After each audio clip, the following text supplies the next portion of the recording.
Welcome to the course, Transforming Stress into Resilience. My name is Mary Steinhardt. I'm a professor in the College of Education, and I'll be your instructor.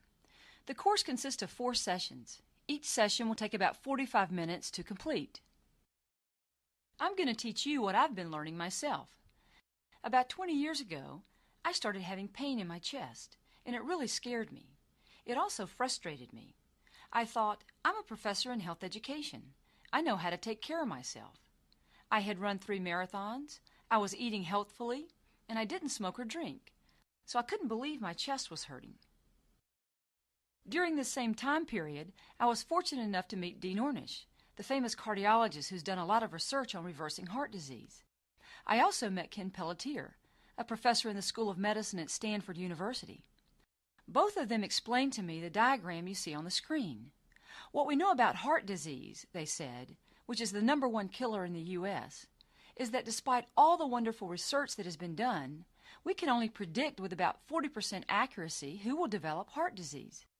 This 40% focuses mainly on our physical health and includes such things as your family history, your blood pressure, your cholesterol, your percent body fat, and your behavior, mainly what you eat and how much you exercise.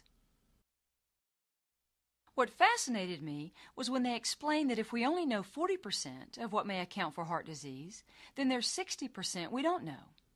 And that 60% they suggested had a lot to do with our emotional, social, and spiritual well-being.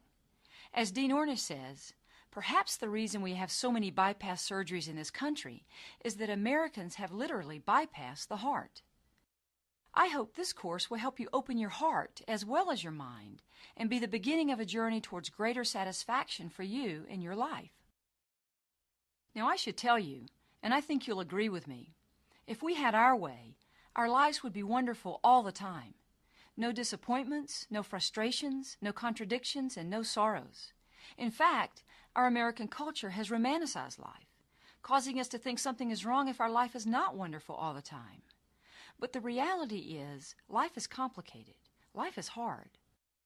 We've all come home to a dirty house with dishes in the sink, trash that needs to be taken out, and laundry on the floor.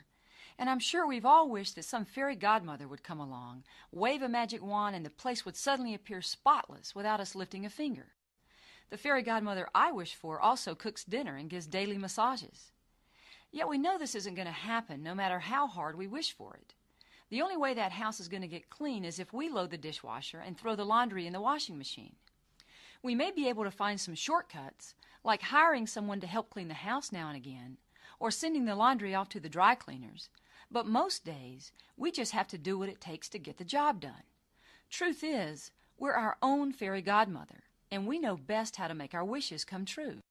But that usually results more from hard work than magic.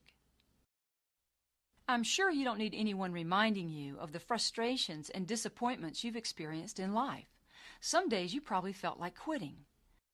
But whether you realize it or not, it was life's challenges and adversities that helped you grow. Those challenges and adversities exposed your humanness and at times opened your heart. The hard times helped you become what we call a resilient individual. What we want to do in this course is build on your current level of resilience. So what does it mean to be resilient? Most people define resilience as the ability to bounce back and recover from change in stressful situations. It's like the clown you might have had when you were a child. You punch the clown and it bounces right back up.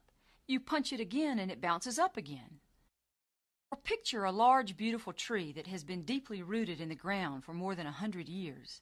How has it managed to stay there so long despite catastrophic events like tornadoes and floods, as well as the smaller storms of everyday life? The tree knows to let its branches remain flexible and bend when under stress, rather than remain rigid and crack under pressure. It's the same for you and I. When we're resilient, we have the mental and physical strength necessary to remain flexible. We are able to bend and grow with change in stressful life situations. I know that's easier said than done, but that's what this course is about. In fact, one thing you'll learn is how to deal with situations you have no control over. So what are the characteristics of a resilient individual? We call them the 3 C's: challenge, commitment, and control. Resilient individuals perceive life as a challenge. They make a commitment and they take control.